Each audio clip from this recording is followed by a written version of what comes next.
Well, good morning, good afternoon, good evening, wherever you are in your day. Jumping onto this Utopia interview with myself and the amazing Grace Kelly. Now, I've just learned something when Grace and I have just jumped on this call. We've known each other for a considerable period of time. And I didn't realize that I was the very first interview that Grace did almost 9, 10 years ago.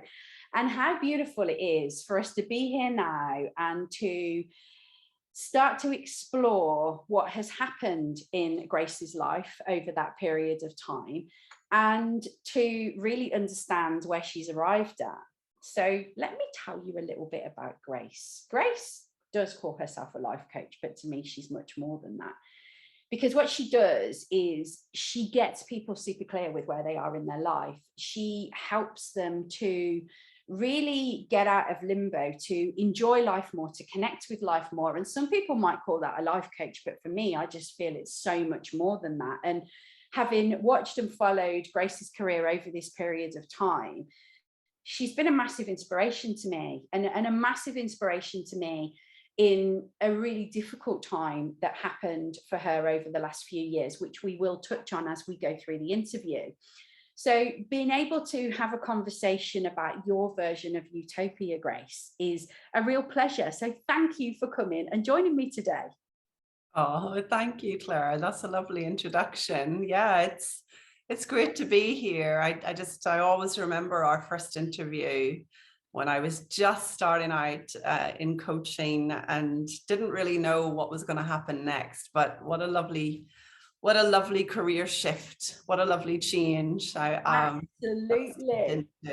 Yeah, and you live in a really beautiful part of the world that I've never managed to get to, which is Italy. And I keep vowing that I am going to get there one day because I absolutely love Italian food. It must be my favorite food to eat in the whole world. And yeah, you live in a really gorgeous part of the world. Yeah, I do. It's wonderful here. You know, it's especially now with the summer coming. I'm based in Puglia in southern Italy, and it's a pleasure to host clients here on retreats. And thank God that COVID has kind of, at least from this side of the world, is allowing people to come back now. We're not stuck in this in the COVID piece anymore, where people can't enter the country. So I'm really enjoying beginning to receive people here again. Beautiful. So tell us then, because I've described a little bit about what you do. And as you know, anybody that watches these interviews, I very much go with the flow on these interviews because I really believe that that is the way that you get the best out of them. So tell us a little bit about what is your version of Utopia, Grace? Tell us a little bit about your journey and how you've arrived at where you are. And I suppose more importantly, do you feel like you live in Utopia? Okay, so I'll start with the journey a little bit, shall I? Yeah. And then I'd love to answer your questions on Utopia because it's such a beautiful subject. Yeah. So my journey was really, you know, I was a school teacher in London, and that was anything but Utopia. I was teaching 11 to 16-year-old boys in a school, a comprehensive, and whilst I enjoyed the children, I just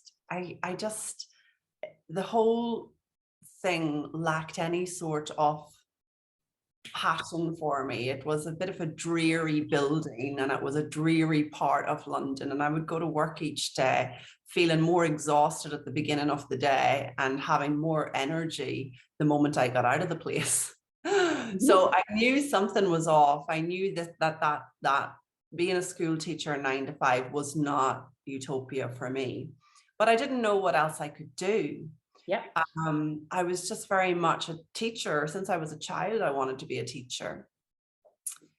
And anyway, I came home from work one day and my partner, Francesco, said to me, you know what, I'm actually done with London and you're done with your job. Why don't we go to Italy for a year and figure out what to do? He was from this region.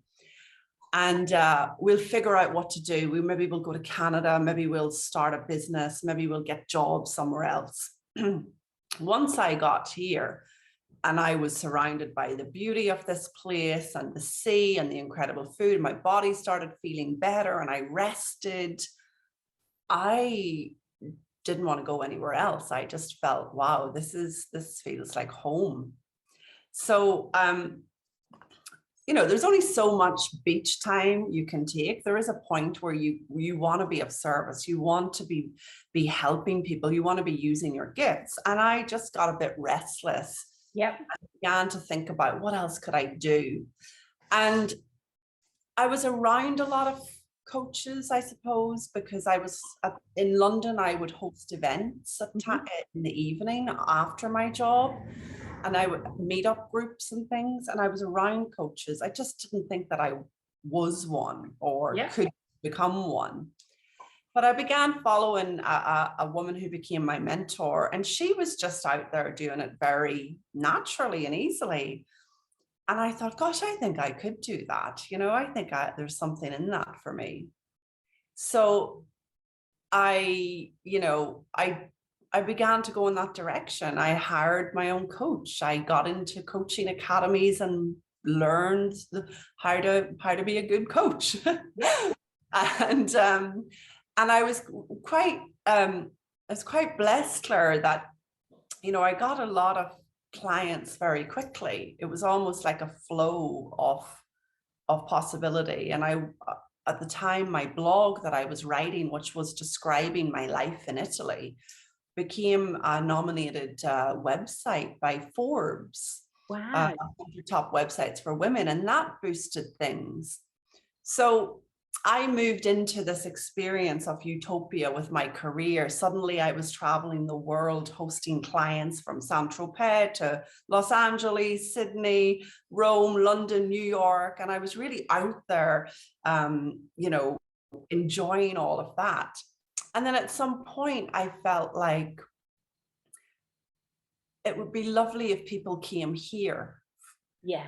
Be with me here, because I have such a good network here and connection to the people and the land and the hotels and the restaurants and the adventure things and the style things. And so that was a turning point for me, where I began, instead of going out into the world, I began to invite people to come into my world. Beautiful. And get their experience of what feels like a beautiful little utopia all year round. Yes. So that's a bit of my journey. Now, Utopia,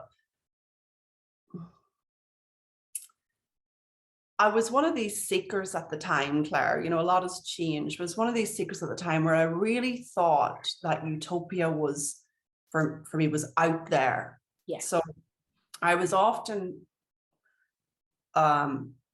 unhappy where I was in every situation, dissatisfied. I lived in a feeling of dissatisfaction. Yeah, understand that. So I had all this success, I had all these clients, I was traveling the world, I was staying in some of the best hotels in the world. And I noticed I was dissatisfied. Yeah. There was still a level of, and I give you an example. I remember staying in the Beverly Hills Hotel and needing to change room 3 times because I really thought my lack of well-being was coming from the room I was in. Yeah. I had no idea the role our state of mind plays in how we experience the world. Yeah. And I remember standing up at a conference, and I was at a conference where we were exploring the principles that guide life.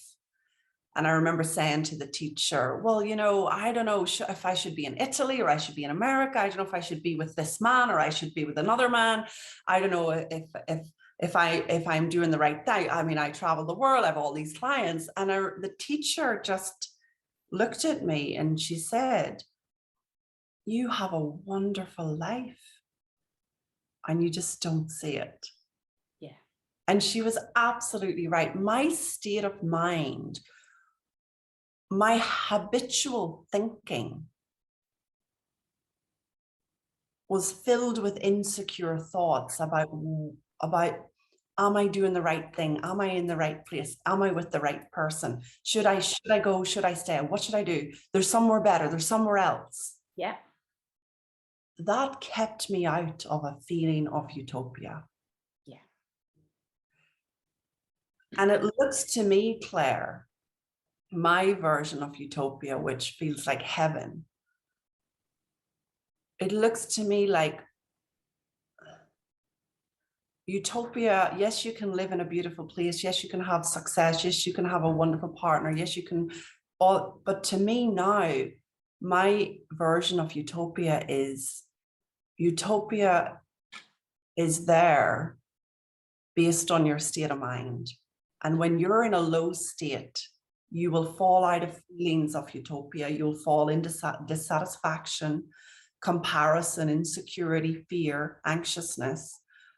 And when your state of mind goes back up, which naturally it does, we're all wired for well-being, you will experience feelings of utopia, well-being, gracefulness, peacefulness, aliveness, inspiration. So I no longer pin my feeling on the external world like I innocently did for all those years. I now point people to a state of grace, a state of heaven, a state of utopia, as you would call it, Claire, that they have access to in any moment, regardless of their circumstances. Yeah. One thought away. Yeah. And I thank you for that, because it's absolutely true. And I can totally relate in so many ways to what you're saying. You know, my life in particular in the last 10 years has consisted of a vast amount of falling forward, being really honest. And prior to that, a little bit like you know, I had got what I perceived to be this really great job in the corporate world, and you know, and I was really successful, and you know, and I created success at a very young age, and you know, and I did a lot of things, and I really underestimated that. And then, as I mentioned before we jumped on the call, you know, the last 10 years, I mean, one day I'll write a book about it, but it's going to make an absolutely amazing book and a read of, oh my gosh, no. And it was literally like one thing after the other. And it wasn't until I reflected back on it that I really saw the power that I had created in those moments, like yourself. And the one thing that always sticks out to me is when I very first came into the self-development world 11 years ago, I first became quite aware of Steve Jobs and kind of the power that he'd had as an individual. And there was a quote which is part of his Stanford address that always stuck out to me. And it was, you know, you can't connect the dots looking forwards, you can only connect the dots looking backwards. Mm-hmm. And what was really interesting was at the time, I didn't understand it the way that I do now. And I realized that I spent so many years trying to connect the dots looking forwards. And then the last 10 years, the universe has had me laser focused on connecting the dots looking backwards. Yeah. And now I've learned so much more about me. And as you say, it's the experiences that we have that really mold us as individuals and actually bring that awareness in a totally different way. Yeah. And this is where we want to have compassion with ourselves. You know, when we don't have awareness, I wasn't aware that my feelings of dissatisfaction were coming from a low mood, a low state of mind. Yes. And so when I couldn't see that, it really looked to me like the room was the problem. The man was the problem, the bank account was the problem. And innocently, you know, me too, same as you, Claire, in the personal development world, there's a whole education out there around, you know, having a better experience and it coming from improving your circumstances. Yeah. So of course I had bought into that whole thing. Let me just get circumstance. We all did, didn't we? Yeah, we all did. You weren't alone. I ditto. There was no awareness. And yet the beauty of awareness, you know, that becoming conscious of what's really going on, gave me a whole new experience of life. Yeah. Yeah. And it supported me through my recent journey, you know, just knowing that when feelings of tension, stress, upset, anxiety, dissatisfaction, just knowing that those are indicators that our mood has dropped Yeah. has really supported me in the last 18 months Yeah. after what happened, you Yeah. know, really Yeah. allowed me to carry myself forward. Yeah. And you used a beautiful term before we came on, and I'll share a little bit more. You said it's about utopia in grief or loss, because you experienced, you know, one of the things that it's kind of like, you know, it's the one thing that we all dread really in life in many ways is the loss of a significant person in our life. And for you, you know, I always, ever since I was 11, I've had 1 year of my life where I haven't gone to a funeral. And the most funerals I've ever been to in a year is 9. And I've yet to meet anybody that's ever been to that many in 1 year. And again, I know the universe had me walk this path for a reason, because I feel like it's a really under talked about subject. And, you know, I've experienced sudden loss, and I've experienced loss where, you know it's going to happen because of illness. But I genuinely have so much respect for you, because for me, sudden loss it's the hardest, because it's all those unsaid things, it's the unanswered questions, and it, navigating that really for me shows your strength of character. And you handled it in such a beautiful and raw way. I loved reading the graceful notes that you shared, because I loved the beauty of what you were sharing in the moment of what you were experiencing. Would you like to share a little bit more about that? Yeah, sure. So December 2020, I just went out shopping, having coffee with friends, and my partner Francesco went off on his bike. He was quite a keen cyclist. And when I came back to the house, he was dead. So he had returned home and had his shower and changed into his like home gear. And I couldn't get through the front door. This was the problem. And he was always such a reliable person. He was always so on it with everything. And I knew there was something up when I couldn't get through the front door, and he wasn't responding. So in that moment, I had to call a friend. My friend came, my friend broke the door down, and we got in. And the moment I saw Francesco, I knew he was dead. It was just an absolute knowing. What was interesting about it, Claire, was in the moment of knowing he was dead, I also was overcome by a feeling of love that I was trying to understand intellectually for most of my life. And suddenly I was in an embodiment experience of what felt like divine love. Yeah. I wasn't freaking out. There was just a deep feeling of pure love surrounding me.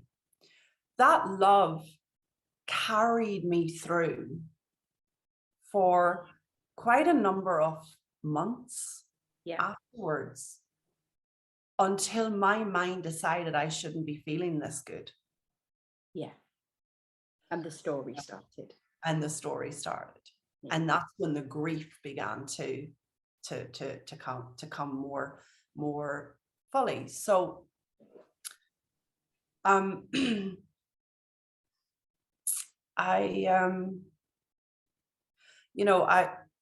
we had 2 dogs together, and we were about to move house. And so the thing that made most sense was his family basically took me with them to another town, and I stayed with them for a number of months. Yeah.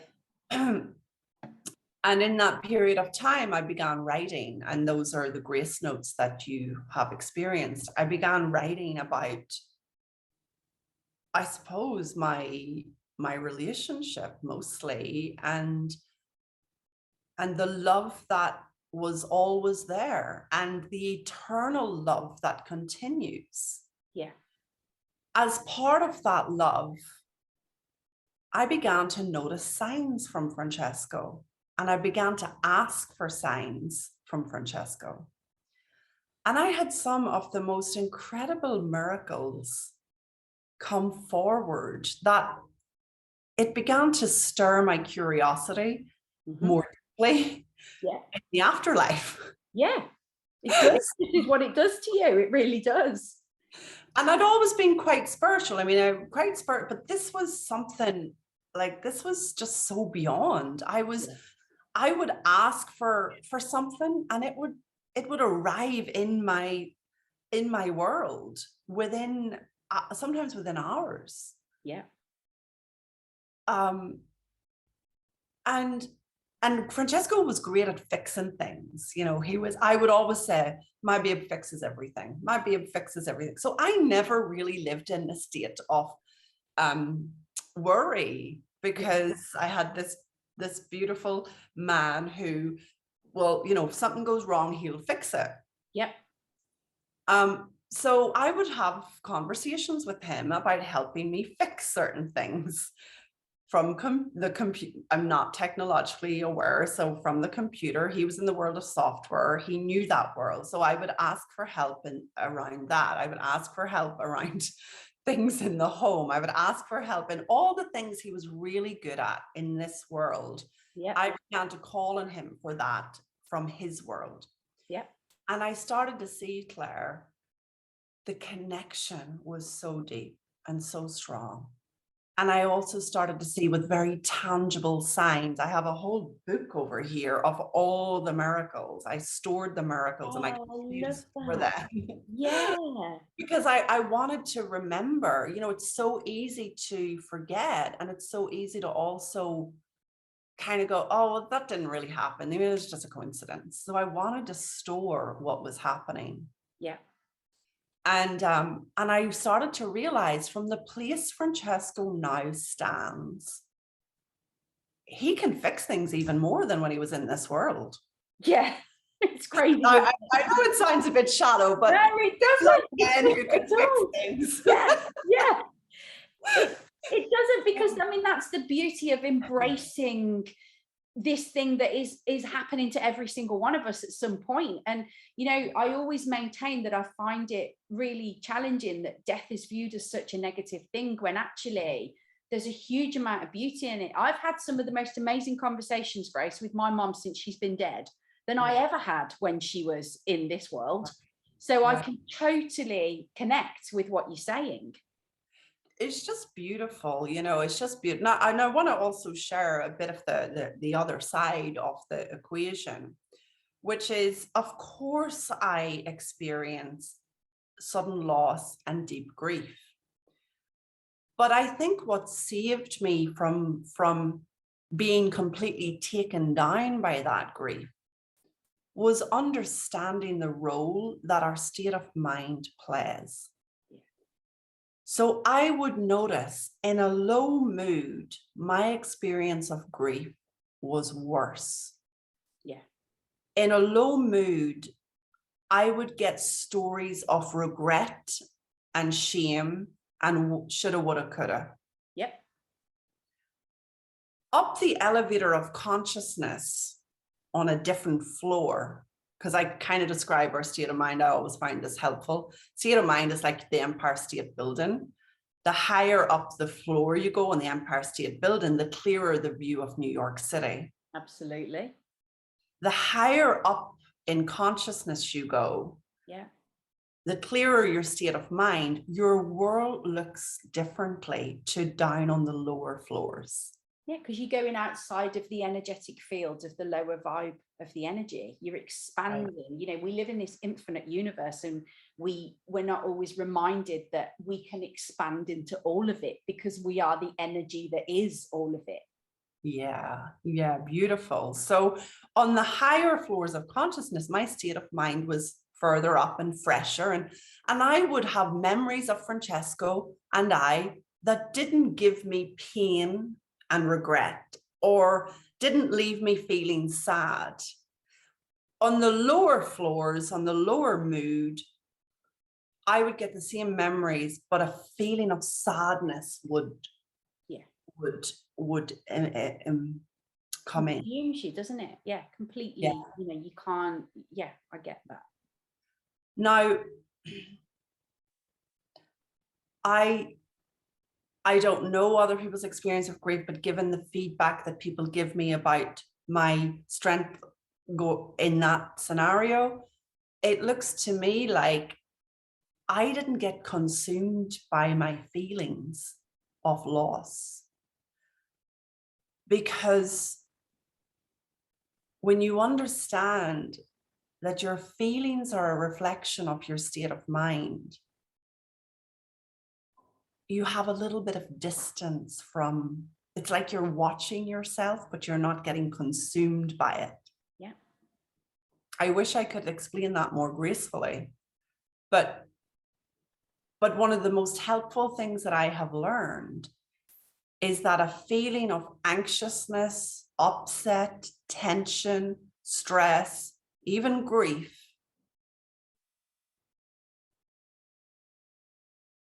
is indicating where we are on the elevator of consciousness. Yeah. It is not telling us we're not going to be okay and we better do something about our feeling state right now.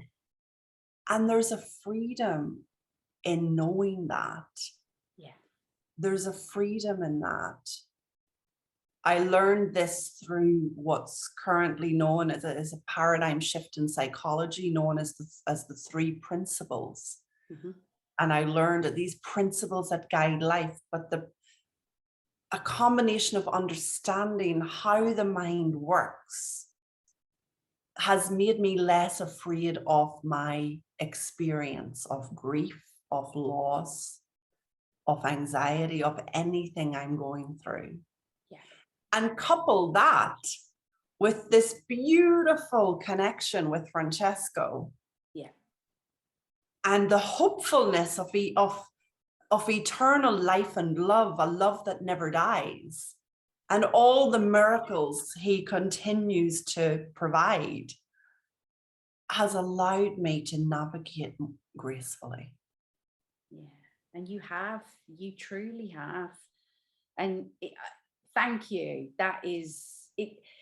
It's beautiful, because maybe the way I can describe that back to you is that, you know, we're not taught to process our emotions.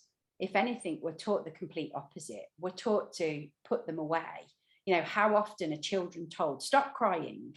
You know, I'm really conscious. I hold my hands up. Sometimes as a parent, I do say that, but knowing my daughter and knowing her energy type, knowing, you know, what she's here to be in the world, my daughter gets quite emotional. But the reason for that is, through Olive, in a massive way, is empathy. She is a real empath. She takes on everything that is around her.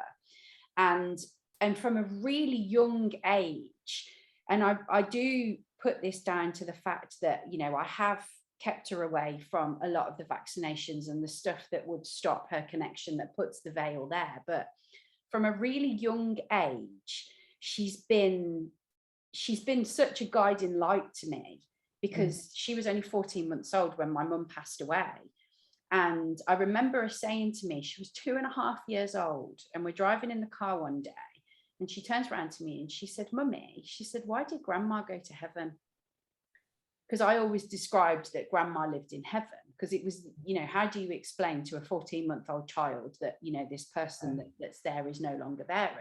And I, you know, I started saying to her, you know, grandma had to go and live in heaven, Olive. And she said, why?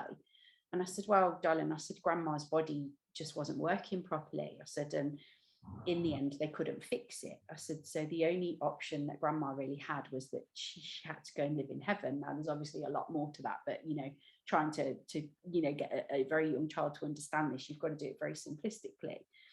But one of the things that I've really learned from that journey with her, and that I continue to learn from the journey with her, is, you know, she's the most beautiful mirror for me, because she reflects everything back to me about who I'm showing up as every single day. And because she is that big empath, because her biggest thing that she's here to do is to show empathy, she gets very emotional. So rather than you know, saying to her, stop crying. When she gets upset, I just hug her and hold her. And I help her to feel safe, and I help her to know that it's okay for her to experience this emotion.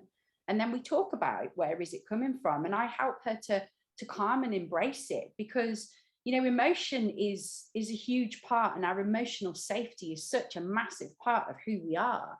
And as you beautifully shared, you've been able to separate yourself from the story that your head is trying to tell you, and able to really embrace that from a perspective of saying, well, actually, this is the emotion that I'm experiencing right now. How do I feel about that? Because when we can do that, we look at everything in a completely different way, because we feel it in a completely different way, don't we? And like you say, your trust in that divine guidance is now a part of your life. And hopefully somebody watching this, or many people watching this, will now be able to experience their journey of grief in a different way. And we're going to share where people can follow you and can see what it is that you're putting out there in the world, because I truly believe that we've all got a specific thing for us to share in this world. And as we said before we came on, I don't ever script these interviews, because I love the flow to just happen. And you know, if we'd scripted it, would we have come out with the absolutely amazing insights that you've shared today? I don't think we would have. And I think that that is the beauty of it. So talk about YOUtopia where you are right now, Grace, because you've obviously had a really big shift and change. You've recently started your amazing life-changing coaching work again. So what is your version of YOUtopia where you are right now? Yeah, so I think for me, it's really about being present. You know, when I'm present, I'm in a feeling of enjoyment. And the YOUtopia that I am enjoying is to be back in my work and having people come on retreat here with me, and doing group work online, and just really feeling of service. You know, I find it very easy to drop into YOUtopia when I'm being of service. And this is, and even an interview like this, being of service. It's a beautiful feeling of YOUtopia. And then couple that with just being surrounded by a lovely community and a great social life. And you know, this is a new chapter for me. This is my life going forward without Francesco, yet still in our time. Like I'm in my old life, but in a new way. Yeah, I'm in my old life in a fresh way. And there's something about, just keeps coming to me, so I'll say it. There's something about the feeling of love that I experienced even though Francesco died. yeah. That feeling of love, that feeling of is a YOUtopia. Yeah. And when I get far away from that feeling, I remember that that's what's true, that that's what's real, that everything else is the noise. Yeah. And to have had that experience, not here, but actually fully here, has given me a new appreciation and a new flavor of our true nature, you know, our true, who we are at core. Yeah. And again, falling out of all the noise, you know, we fall into that love, that presence, that YOUtopia, and it doesn't really matter where we are. No. You know, I just happen to be somewhere that I say to people, come and be with me here to get your clarity and to fall into that feeling of presence. Because for whatever reason, people fall out of their home thinking the moment they get on an airplane. Yeah, that's, I love, it's so true. There's something about, maybe it's something about the takeoff and going up into the sky, and then that takes you out of the energy down here. And like you say, it's just click, it falls away, doesn't it? There's something about travel that just lets us fall into the present moment. We come alive in our senses. We come alive to the moment. Our habitual, noisy home thinking has less grip. And that's where we find clarity. Yeah. That's where we fall in love again with life, with ourselves, with others. That's where we are in our utopia. I'm not saying travel, I'm saying when we fall out of our thinking. Yes, totally. That. Luckily, we can fall out of our thinking at home as well. You Yeah. know, it's, I'll leave it with this, Claire. Utopia is one thought away. It's one thought away. Yeah. Yes, that's beautiful. Oh, you know, I could talk to you for hours, because I just, like I say, I followed your journey. It, you know, it helped me as well with my journey. And I think that, you know, we make these beautiful connections. And for me, I always say it's one of the most amazing things about social media, because we've never actually met in person. We met as a result of social media and the mutual connections that we had. And, you know, and I feel so inspired by you, and I'm so grateful to have had you come and talk to me today, because as you say, it's about somebody watching this and it going click for them. And that, if we can change one person today and we can help one person today, well, then for me, you know, that's why I'm here. That's what I have been put on this earth for, because, you know, I've experienced a lot in my life. I've had amazing moments, I've had challenging moments, but every single one of them have taught me something about the Clare that I am today. And I know that that is absolutely the case for you as well. So I always ask one final question, and it's a question that some people can go a little bit, so don't think about it too much. But my question is this, is if Grace didn't exist, why would we need to invent her? Oh, that's brilliant. Oh, wow. To bring more love into the world. Beautiful. I completely concur. Yeah. Yeah. Absolutely. And I, you do and that. I think that might be the deeper purpose for any of us, really. You know, why Totally agree. need invented. Yeah. We underestimate our role here, you know. We truly do. And it's, you know, the power of connection, and the era of heart and soul that we're now in is about completely embodying that. It's about love being the dominant energy for all of us, because actually love is what is going to heal us and our planet, and it really needs it, you know. And I think it's a beautiful time to be alive and to be in the place that we're in, to be able to be the pioneers of the changes that we're seeing in humanity, and share our version of utopia and our journey with the people that have not yet had their eyes open to the awareness that really is there. Yeah, lovely. Thank you so much, Claire. Lovely to Grace, speak with you again today. So nice. it has been a pleasure. Thank you, thank you. Let's do this again at some time in the future, because I'm sure as your journey evolves, it would be beautiful to carry this on. And yeah, it's been a pleasure. I'm really grateful. So thank you for everybody that has watched this episode of YOUtopia. Please check out my YouTube channel, where you can find more videos with more amazing people that I've interviewed. And, you know, always know and understand that things literally can change in a minute. And just because you are where you are in life at the moment, it doesn't mean that it's permanent. Nothing is permanent. And actually, the way that you can truly embrace everything that you really want to have in your life is to get aware of what's really going on. And if you need help with that, then you can connect with either of us. But thanks very much. And we'll catch you again on the next episode of YOUtopia. Thanks then. Bye-bye. Bye.